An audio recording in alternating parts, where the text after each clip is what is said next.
Bonjour et merci Olivier de nous accueillir aujourd'hui pour nous parler de ton expérience et de ce que tu as pu accumuler comme savoir, connaissance, etc.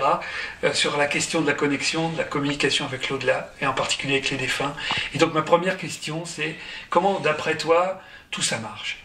Qu'est-ce qui est en jeu dans toute une chaîne comme ça, je sais pas, comment toi t'analyses ce qui se met en route pour que on puisse, à peu près tout le monde,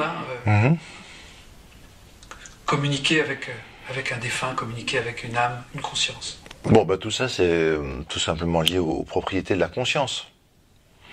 Elle imprègne tout. Même dès la particule subatomique, il y a un grain de protoconscience, on pourrait dire. Elle est présente chez tous les vivants et les non-vivants, dans la matière même, chez les minéraux, les plantes, les animaux, les êtres humains. Elle ne cesse jamais. Dans la mystique, on dit même que la conscience n'a ni début ni fin, elle est intemporelle. Celle qui crée d'ailleurs ce qu'on appelle le temps et l'espace. C'est de la conscience en fait, qui s'est déployée. Mais donc elle est toujours en lien avec elle-même. Elle a déposé des gouttelettes d'elle-même partout, dans toutes les formes qu'elle a créées. Donc elle reste en permanence en contact complet, total, avec elle-même. Ce qui peut nous donner l'impression que c'est pas le cas, c'est le pourcentage de non-conscience qui est en nous. Et ce pourcentage de non-conscience que d'ailleurs Ransford appelle dans son livre l'exocausalité, c'est-à-dire une partie fixe, déterministe, linéaire, un peu comme dans un jeu, les règles du jeu.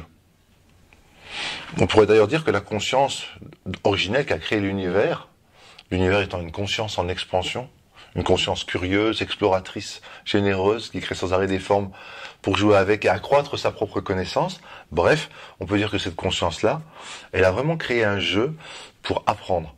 Et dans ce jeu, il y a des règles. Et plus les règles sont nombreuses, fixistes, déterministes, rigides, moins la conscience peut s'amuser à vraiment créer. Mais en même temps, c'est nécessaire qu'il y ait des règles, sinon si les règles changeaient sans arrêt, elle pourrait plus jouer du tout. Imagine un jeu de société dans lequel, à chaque tour, les règles changent complètement. On saurait plus où on en est, on pourrait plus avancer dans le jeu, quoi. Donc, il faut une part de fixe, de dur, de solide, de rigide, un peu la matière dans son côté non conscient, parce qu'elle a aussi un côté conscient. Et puis une partie créatrice, qui s'autodétermine, qui prend des décisions. Donc, il y a un choix, une liberté.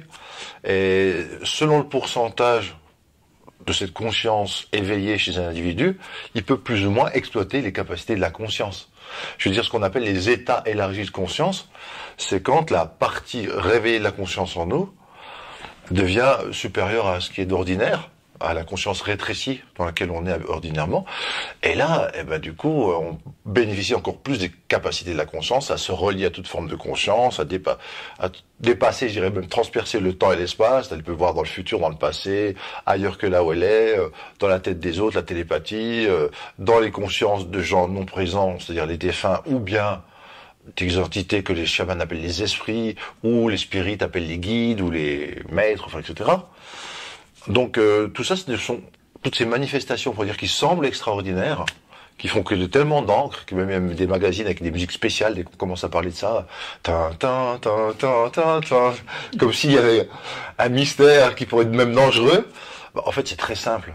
Scientifiquement, il y a vraiment un modèle maintenant que partagent l'astrophysique et la physique quantique, ou les sciences de la conscience, qui est ce qu'on appelle le modèle panpsychique, PAN, plus loin psychique.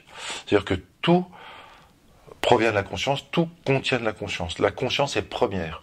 C'est elle qui s'auto-organise et crée des champs d'énergie de l'information qui ensuite, pour plus ou moins se densifier dans des corps plus ou moins subtils ou corps matériels. Mais la conscience est première. Par rapport au matérialisme, on dit la matière est première et l'énergie découle de la matière et la conscience n'est qu'un épiphénomène. Là, c'est l'inverse. La conscience est première. Donc, c'est pas le matérialisme, c'est le conscientisme. Le prochain modèle scientifique, vraiment, le nouveau paradigme qui est en train d'éclore. Et dans ce nouveau paradigme, Alors là, c'est vraiment pas compliqué d'expliquer comment on peut contacter les consciences des défunts et communiquer avec eux. Hein. Il suffit de se mettre dans un tout petit état élargi de conscience. Faut pas grand-chose. Hein.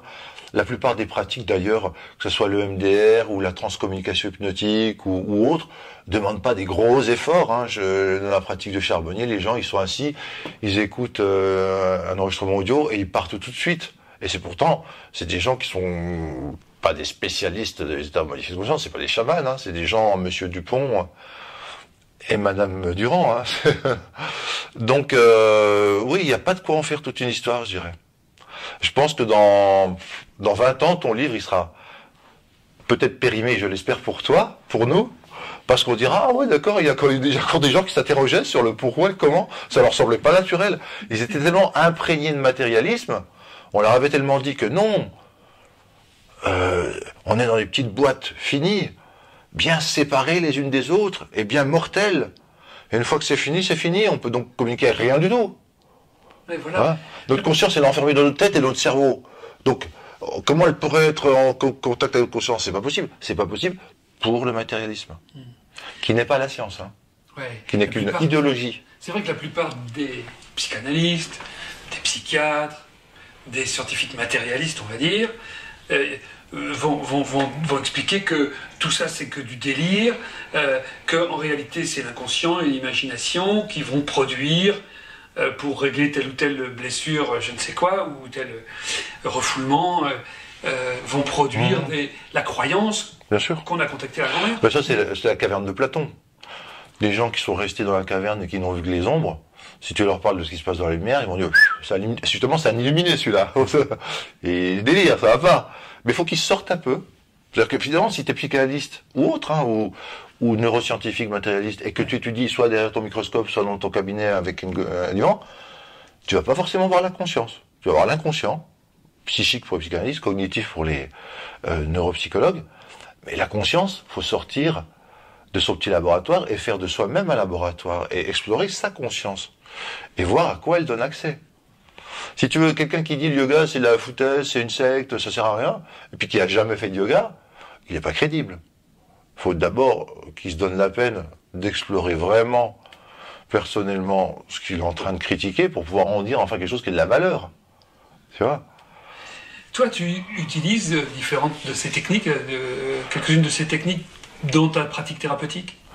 Alors, moi, j'utilise des techniques permettant des états modifiés de conscience. Avant, je le faisais assez formellement, à travers l'hypnose, alors l'hypnose spirituelle ou l'hypnose humaniste, à travers le MDR, façon Botkin, ou d'autres techniques comme l'imagination active de Jung, ou le réveil dirigé des soins, enfin peu importe, des techniques qui permettent de mettre dans un état élargi de conscience.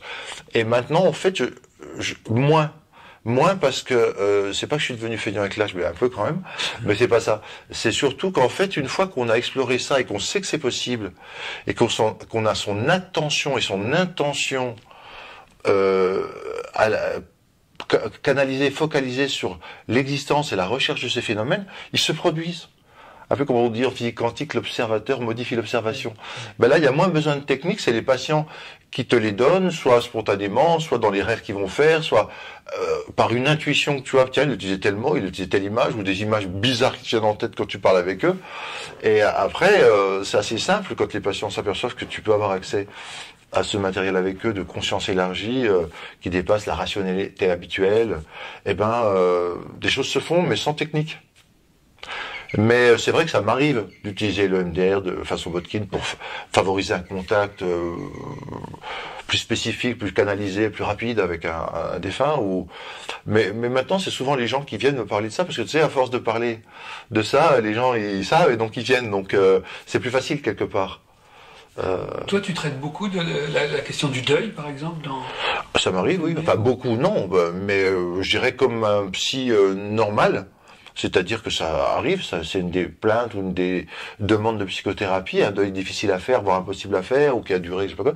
Sauf que moi, j'utilise plus souvent des techniques genre MDR, ou bien je valide plus souvent, ou j'aide la personne à prendre conscience de certains contacts qu'elle a eu avec les défunts, dont elle n'avait même pas osé de se rendre compte parfois, ou pas osé parler, puisqu'on sait que c'est quand même 25% des gens qui ont un contact spontané avec les défunts, voire 50% si tu es veuf ou veuve, ou voire 75% si tu as perdu un enfant.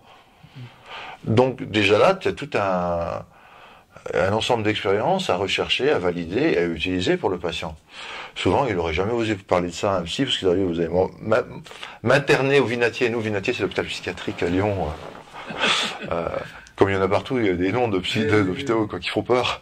Et vous allez me prendre pour un fou, que je suis un mythomane. Ou je... Non, pas du tout. Moi, le jour pour m'étonner, il en faut beaucoup. Hein. Si vous m'étonnez, tenez, je vous fais la séance gratuite, hein, si vous arrivez à étonner. Parce que non. Et est-ce que tu as vu une évolution, toi, dans ta pratique? Oui. Une évolution de ta clientèle ou une évolution des sujets traités? Oui, je trouve. Alors, c'est un peu difficile d'être objectif, parce que justement, comme les gens me connaissent plus pour ça, qu'ils viennent me voir, mais quand même, je trouve que les gens ont plus facilement accès à ce genre d'expérience, et ils en parlent plus facilement. Et maintenant, je me gêne plus pour parler de la conscience individuelle qu'on appelle l'âme, que la conscience est partout, que les travaux qui ont montré qu'elle persiste après la mort du cerveau, que le cerveau est indépendant de la conscience, enfin la conscience est indépendante du cerveau.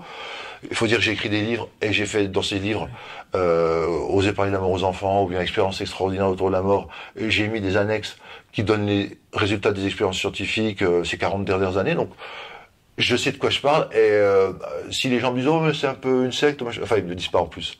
Mais là, bah, écoutez, en tout cas, c'est des psychologues, parfois neuropsychologues, psychiatres, anesthésistes réanimateurs, cardiologues, pédopsie, psychologues d'université, etc., des gens connus et reconnus dans des grandes universités qui ont fait ces travaux. Je les ai pas inventés.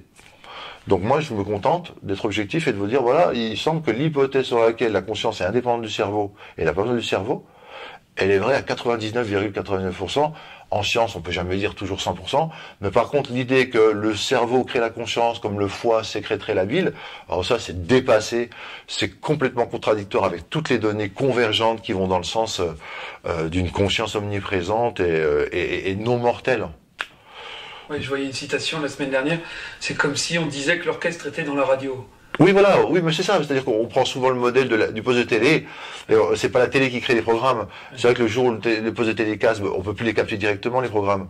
Mais ils existent toujours. Donc, si on répare le poste, d'ailleurs, on recapte les programmes. Et pour toi, qu'est-ce que, reformuler, hein, oui. qu'est-ce qu'apporte la dimension spirituelle dans une thérapie? Mais moi, j'ai même du mal à dire spirituel. D'accord. Pourquoi? Parce que spirituel, tout de suite, ça fait un phénomène un peu à part, un peu étrange, entre initiés, faut y accéder, c'est pas pour tout le monde, ou alors, mais qu'est-ce que c'est que ce truc? Moi, j'ai pas demandé de la spiritualité, moi, je veux de la psy classique. Non. Quand on parle de conscience, on est à la croisée des chemins. On dit maintenant la science rejoint la spiritualité. Donc maintenant, introduire la notion de conscience en psychothérapie, c'est ce que je fais. Alors, tu peux appeler ça spirituel, moi, je peux appeler ça scientifique. Donc, on a pu à cliver les choses. La conscience, c'est comme un océan, il n'y a pas de limite dans l'océan. C'est comme dans le ciel bleu, il n'y a pas de limite. C'est nous qui nous amusons à mettre des limites, des cases, des adjectifs, des noms. Pourquoi faire d'ailleurs? À part se priver d'un accès au tout, d'une thérapie holistique. C'est-à-dire que, tu vois bien pourquoi j'utilise ce mot-là. Pendant des années, oui. La psychanalyse ne portait que sur l'étude ou l'analyse de l'inconscient freudien. Et tout ce qui était de l'ordre de ce que tu appelles la grande conscience. Oui, sauf Jung, qui est quand même un psychanalyste. Hein. Exact. Mais tout le reste, c'était traité de croyances. Oui, oui. Donc, ok. Donc ça, c'est... Oui, mais si tu veux, les psychanalystes, ils sont... Si on prend l'océan ou le ciel, si on prend l'océan, c'est comme s'ils avaient été spécialistes d'une couche d'eau entre 300 mètres de fond et 100 mètres de fond. Hein. Mais entre 300 et 500, ils n'ont pas exploré. Entre 100 et 0, ils n'ont pas exploré. Donc ils sont très forts dans ce qu'ils parlent, mais ils peuvent pas parler des autres couches qu'ils n'ont pas explorées. D'autant qu'on sait que Freud, il avait eu une expérience avec Jung hein, dans son bureau, où Jung disait, tiens, il va y avoir un bruit là. Boum, il y a eu un bruit. Freud dit, non, c'est pas possible, c'est un truc, ça va pas se reproduire. Il dit, si ça se reproduit, paf, un autre bruit. Donc, enfin, je veux dire, Jung a même fait, et Freud, je sais qu'il a fait, il a écrit sur la parapsychologie.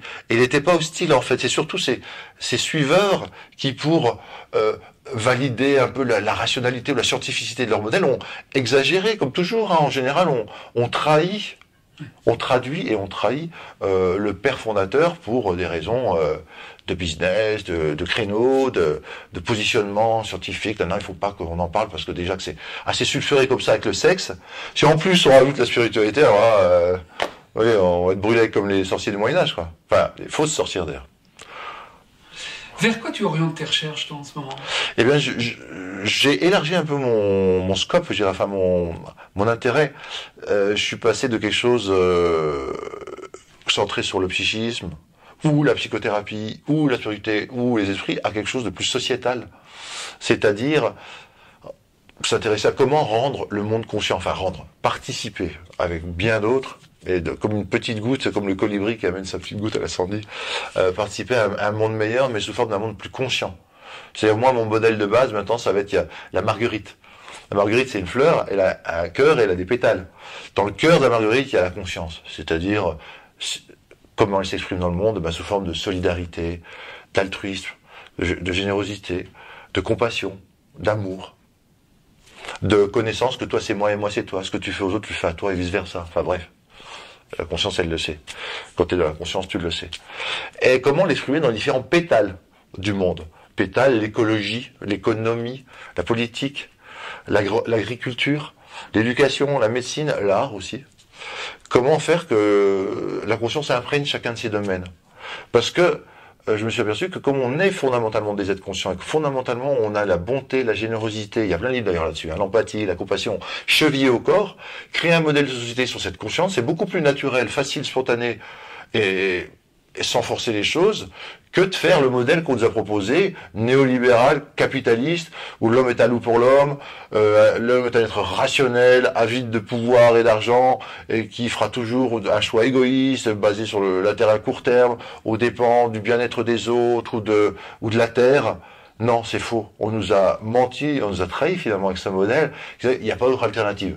C'est soit le communisme, alors donc c'est terrible, soit le capitalisme. Non, il y a bien d'autres modèles.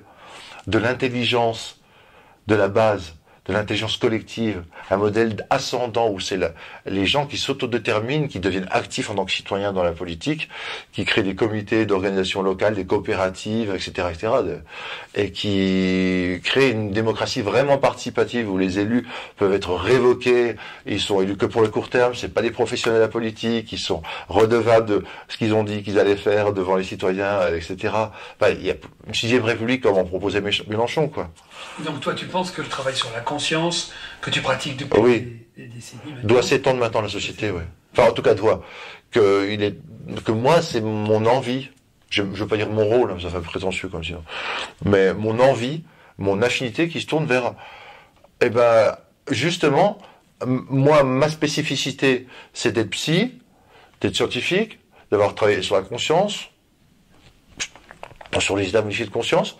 Donc, comment je peux croiser mon expertise avec celle des Mathieu Ricard pour l'altruisme, avec celle des Lecomte pour la générosité, enfin, tous les gens qui écrivent dans la conscience dans le domaine, pour proposer un modèle un peu original, entre guillemets, mais qui est pas original dans le sens, il n'y a rien de nouveau sous le soleil. Je fais juste que donner mon angle de vue, ma spécificité, d'apporter cette pierre-là à l'édifice, quoi.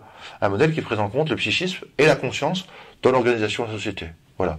C'est ce que j'essaierai de faire jusqu'à la fin de ma vie maintenant.